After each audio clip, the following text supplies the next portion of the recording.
Hola, en el video de hoy te voy a contar sobre un problema que tuvo un cliente mío recientemente y te voy a comentar cómo lo resolvimos.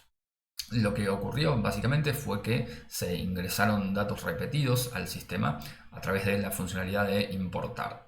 Y bueno, probablemente la mejor solución sería que el sistema pueda detectar esos errores y evitarlos. Y es posible que eso le agreguemos ahora al sistema. Pero bueno, mientras tanto tenemos que reparar el problema que sucedió en producción.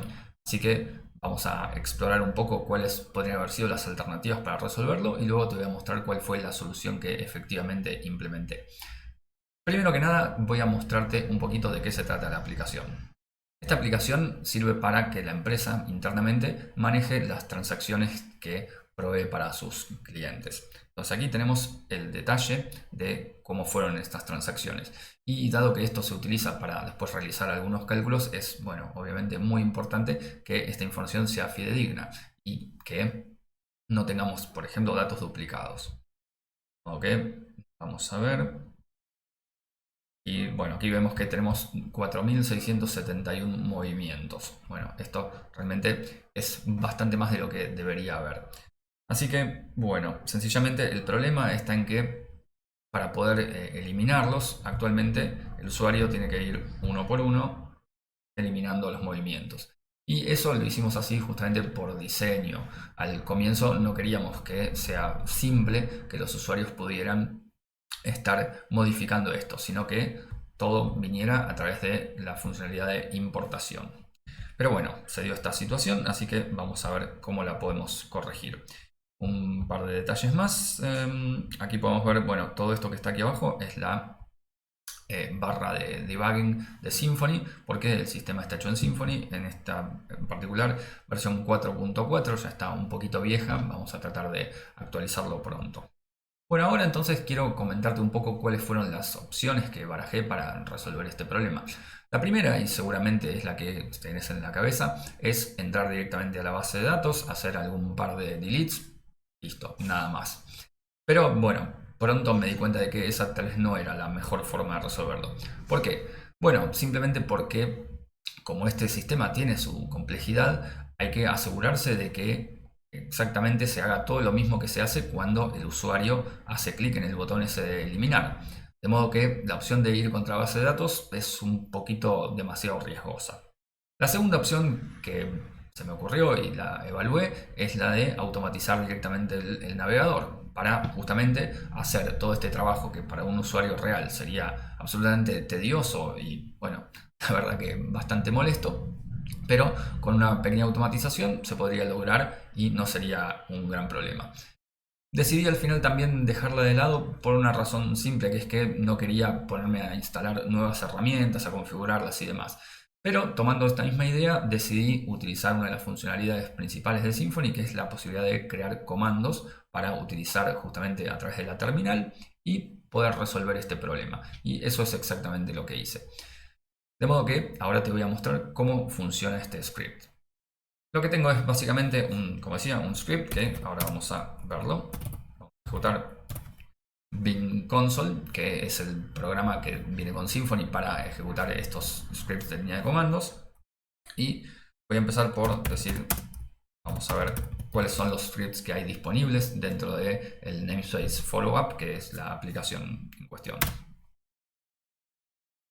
Bien, y acá vemos entonces que tenemos unos cuantos. En particular, el que quiero que veamos es este, que es el Remove Transactions. Entonces vamos a empezar por nuevamente ejecutar el comando de consola de Symfony y vamos a pedir un poco de ayuda sobre este comando. Muy bien, entonces aquí vemos que podemos, bueno, requiere dos argumentos que son obligatorios, que es desde cuándo y hasta cuándo, muy importante para no borrar absolutamente toda la base de datos. Luego podemos definir algunos filtros, como ser el proveedor, que en este caso es, digamos, algo así como el banco.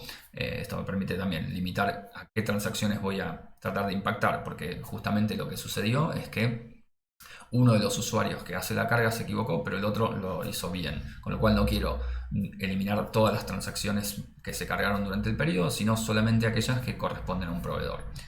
Y después tengo el tema del limit para poner un límite a la cantidad de registros que van a ser procesados de una sola vez, por una cuestión también un poco de seguridad, si quiero probar el script antes de ejecutarlo en su totalidad. Y algunas otras cosas que, bueno, son bastante estándar. De modo que vamos a probar la ejecución. Vamos a ver si ejecuto así.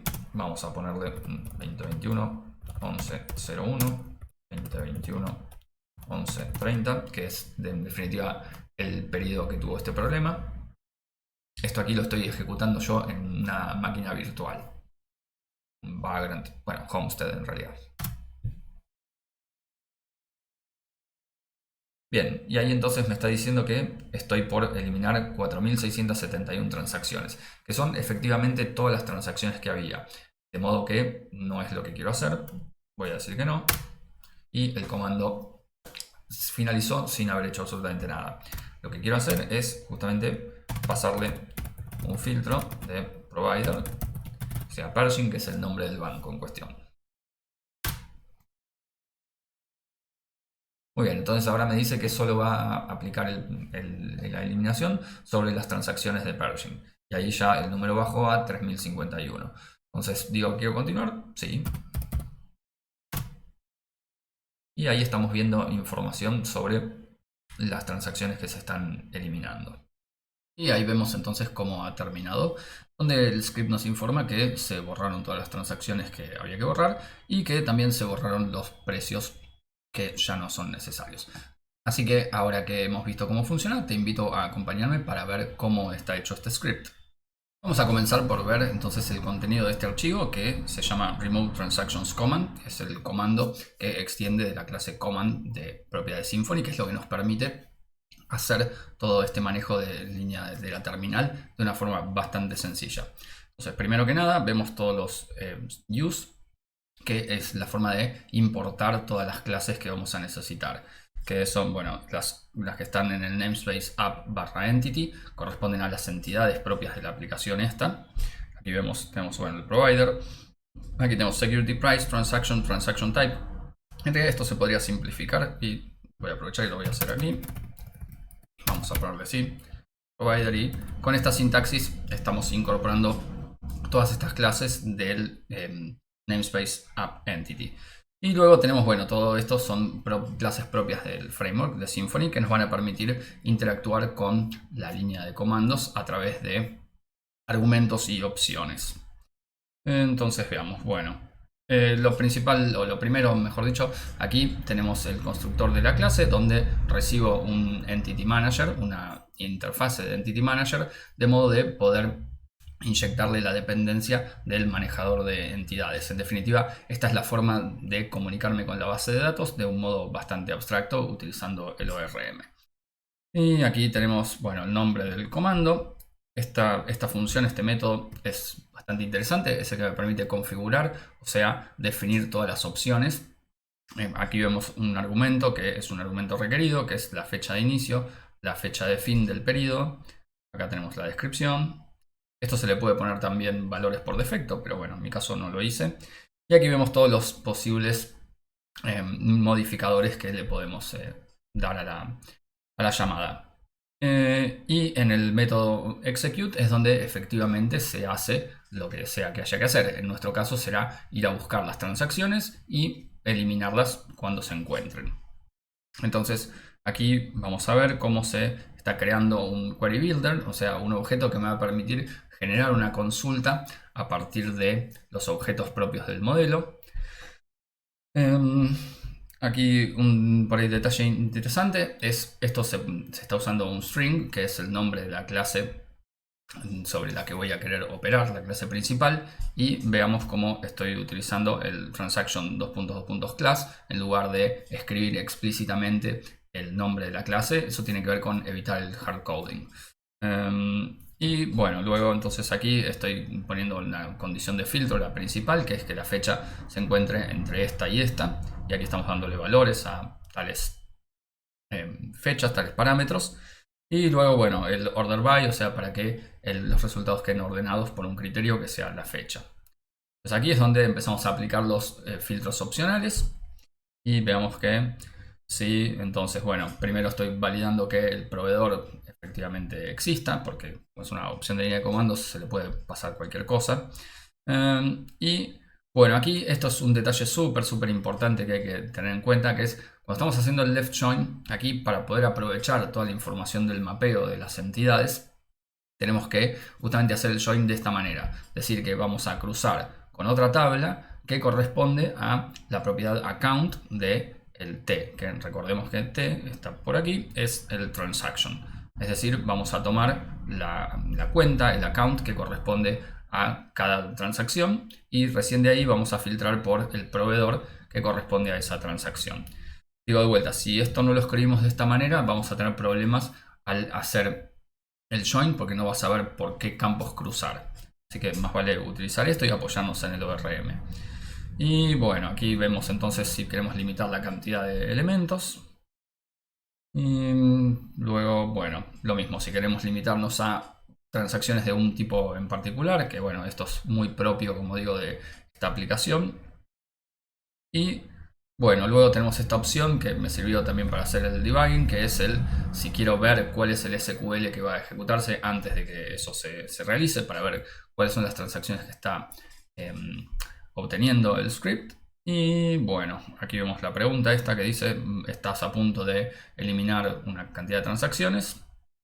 Si decimos que sí, pasamos a eliminar. Que eliminar simplemente se trata de ir recorriendo esta colección de transacciones y por cada una hacer la remoción. Y muy importante, bueno, cuando esto termina, tenemos que hacer este flush, esto que quiere decir efectivizar la remoción. Y ya que lo estoy viendo aquí, esto seguramente se puede hacer por fuera del loop, o sea, no es necesario realmente hacer un flush en cada uno, sino que justamente un poco la idea de hacer esto así es poder agrupar y hacer más eficiente la ejecución. Y muy bien. Entonces aquí vamos a ver que de vuelta lo que voy a hacer al final es hacer una remoción de los huérfanos. Esto tiene que ver con, de vuelta, con el modelo que está detrás de esto, que tiene que ver con que algunos security prices pueden quedar huérfanos cuando se elimina su transacción. Para que esto suceda y digamos, la base de datos tenga las actualizaciones hechas como debe ser, necesitamos hacer esto, dos flush. Uno para que se produzcan estos huérfanos y el segundo para que esos huérfanos que deben ser removidos efectivamente lo sean. Y ahí terminamos el script. Bueno, con eso entonces ya vimos todo el proceso. Alguna conclusión que quiero compartir es que lo primero que nada, bueno, siempre vale la pena tratar de tomarse un momentito antes de ir directamente, meterse al servidor y arreglar las cosas, porque a veces eso nos puede terminar siendo un boomerang. Y en este caso, de hecho, hubiera pasado, si yo lo hubiese resuelto así, me habría olvidado probablemente de la parte de remover estos huérfanos. Otra cosa que tal vez valdría la pena hacer, y tal vez lo haga en esta aplicación, es, ya que tenemos el mismo código ejecutándose en un controlador y en un comando, lo mejor sería tal vez factorizar todo eso hacia un servicio o alguna clase intermedia y que ambos, tanto el controlador como el comando, sirvan justamente como simplemente puntos de entrada. La verdad es que una aplicación un poco más compleja no tiene mucho sentido esto de meter tanta lógica dentro de los controladores, sino más bien que el controlador sea un punto de entrada, como puede ser el de la web o la línea de comandos, da la verdad exactamente lo mismo. Y por último, esto también así ya queda como una herramienta para si en el futuro se vuelve a producir un problema como este, ya lo tenemos resuelto. Espero que te haya gustado este video. Si querés contactar conmigo para hacerme alguna pregunta, puedes enviarme un mensaje vía Twitter o vía correo electrónico. Puedes conectar conmigo en LinkedIn. Puedes dejar un comentario sobre este video. Como sea, déjame tu pregunta y haré todo lo posible por respondértela. Muchas gracias. Hasta pronto.